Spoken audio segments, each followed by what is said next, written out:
Walk into any modern American supermarket or department store today, and you are greeted by an illusion of infinite choice. Miles of brightly lit aisles, thousands of brands, and a relentless neon promise that anything you want is just a shelf reach away. But if you look closely behind the neon glow, you will find the ghosts of America's consumer past. Products that defined generations, snacks that fueled childhood summers, and household staples that felt as permanent as the concrete foundations of the malls they were sold in. They didn't just decline, they vanished. Some fell victim to corporate warfare, others to changing regulations, and some to cultural shifts we never saw coming. These are the iconic foods, drinks, and everyday products that America lost forever, and why we will never ever get them back. Let us begin in the breakfast nook, a place once ruled by synthetic colors, extreme sugar rushes, and marketing wizards who knew exactly how to capture the imagination of American youth. In the late 1980s and early 1990s, the cereal aisle was an arms race, and no weapon in that race was more fiercely debated, or missed, than Ralston's Nintendo cereal system. Released in 1988, this wasn't just breakfast, it was an event. The box was split down the middle into two vertical bags. One side contained the Super Mario Bros. Action series, fruity, berry-flavored jumps and boots. The other side held the Zelda Adventure series, berry-flavored shields and keys. It allowed kids to eat their favorite video games. But as the 90s rolled in and Nintendo transitioned from the NES to newer consoles, the novelty faded. Ralston discontinued it in 1989. Today, unopened boxes are treated like holy relics on auction sites, fetching hundreds of dollars from nostalgic collectors. But the cereal itself? Gone. The manufacturing lines were dismantled decades ago. But if cereal was the fuel, what was washing it down? In 1997, the beverage industry witnessed a phenomenon that looked less like a drink and more like a science fiction movie prop, Orbitz. Created by the clearly Canadian Beverage Corporation, Orbitz was a non-carbonated, fruit-flavored beverage featuring small, colorful Gellon gum spheres floating suspended in the liquid. It looked like a liquid lava lamp. The visual appeal was undeniable, but the texture? Consumers described it as trying to drink cough syrup, filled with tiny, gelatinous eyeballs. The taste failed to match the futuristic hype, and within less than a year, Orbitz was pulled from the shelves. It became a cultural punchline, a monument to late 90s experimental marketing. You can still find intact bottles on the shelves of collectors, the tiny spheres still miraculously suspended in time, but the recipe and the machinery required to create this anti-gravity drink have vanished into history. And then, there was the ultimate lunchbox status symbol, Jell-O Pudding Pops.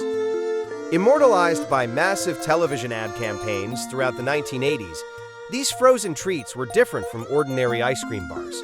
They had a distinct, icy shell that gave way to a creamy, rich pudding interior. They were a staple of the American summer. So why did they disappear?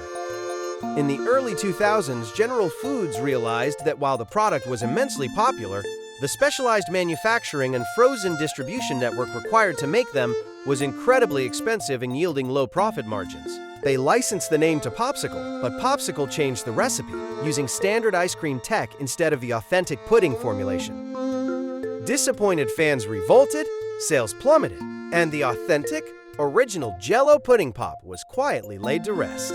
The specific manufacturing molds and formulas that gave it that iconic texture no longer exist. The loss of America's iconic products isn't limited to the kitchen. The living rooms of the late 20th century were filled with tangible, physical items that anchored our daily lives. Items that the digital revolution didn't just replace, but completely erased from the physical world. Consider the Polaroid iZone pocket camera, released in 1999. Long before Instagram filters and smartphone cameras, the iZone allowed teenagers to take instant, postage stamp-sized photos that doubled as stickers. It was the ultimate tool for self-expression at the turn of the millennium. Millions of these cameras were sold, but as digital photography exploded in the mid-2000s, Polaroid faced bankruptcy.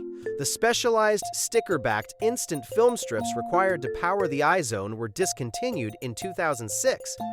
Today, millions of these plastic cameras still exist in attics and thrift stores, perfectly functional but permanently dead because the chemical film required to bring them to life is no longer produced by any factory on Earth. They are plastic ghosts. Even more profound is the loss of physical media formats that once held the entirety of American corporate and creative data, the 5.25-inch floppy disk. Throughout the late 70s, 80s, and early 90s, these flexible magnetic disks were the lifeblood of the computer revolution. They held the original video games, the earliest word processors, and government archives. When the smaller, rigid 3.5-inch discs and eventual CDs took over, production of the 5.25-inch variety slowed to a crawl before stopping entirely in the early 2000s. Today, the machinery needed to manufacture the magnetic coating and the flexible jackets is completely gone. This has created a terrifying crisis for digital historians. Massive amounts of historical data, early software, and personal archives remain trapped on these physical disks, with the hardware to read them and the supplies to preserve them dwindling to absolute zero.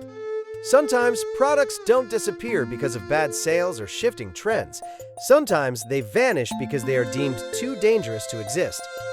For decades, American homes were filled with items that were effective, popular, and silently toxic. One of the most famous examples is Carbona cleaning fluid, specifically the mid-century formulation that relied heavily on carbon tetrachloride. It was a miracle product. It could remove grease, oil, and stains from clothing almost instantly without shrinking the fabric.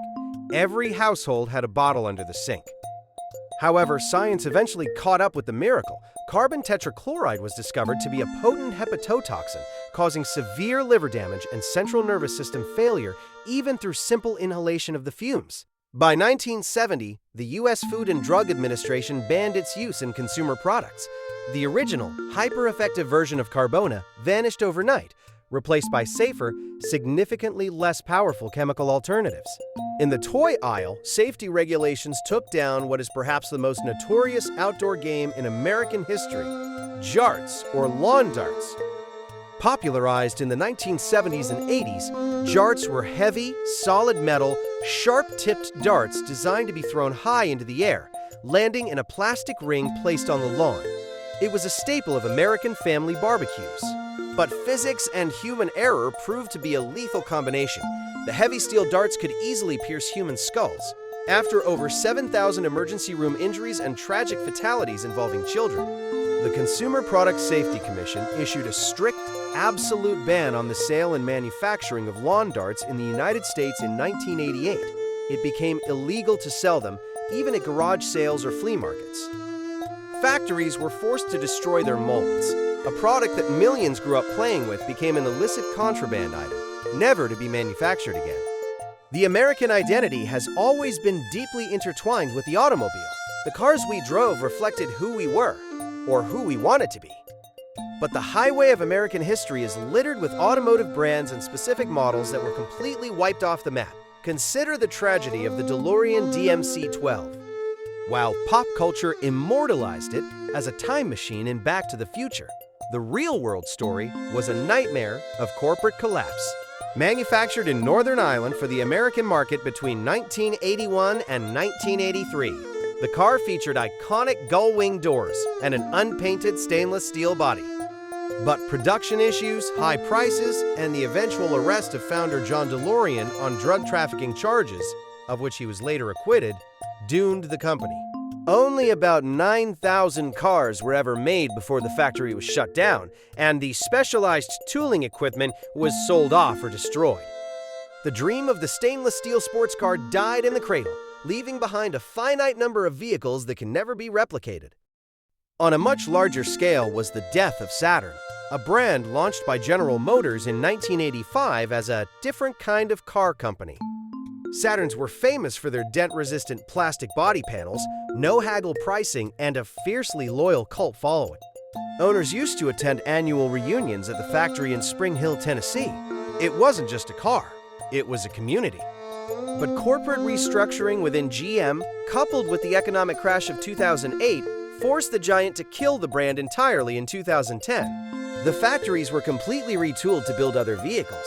The plastic panel technology was abandoned, and a unique chapter of American automotive history was permanently closed. Often, the products we miss the most are not the luxury items or the high-tech gadgets, but the small, mundane things that integrated into our daily routines. Consider Ipana toothpaste. From the 1930s through the 1960s, Ipana was one of the leading toothpaste brands in America, famous for its mascot, Bucky Beaver, and its distinct wintergreen flavor. It was a permanent fixture in nearly every American bathroom mirror cabinet. But as competitors like Crest introduced fluoride and aggressive marketing campaigns in the late 1960s, Ipana failed to adapt. Sales cratered, and the brand was quietly discontinued in the United States. While the name was later bought and used in small foreign markets, the original American formula, the iconic tin tubes, and the cultural presence vanished forever, leaving behind only vintage magazine ads and memories of a cleaner, simpler era. Then there are the domestic tools that were built to last forever, which ironclad irony dictates caused their own demise. The cast iron waffle irons of the early 20th century, produced by legendary foundries like Griswold and Wagner.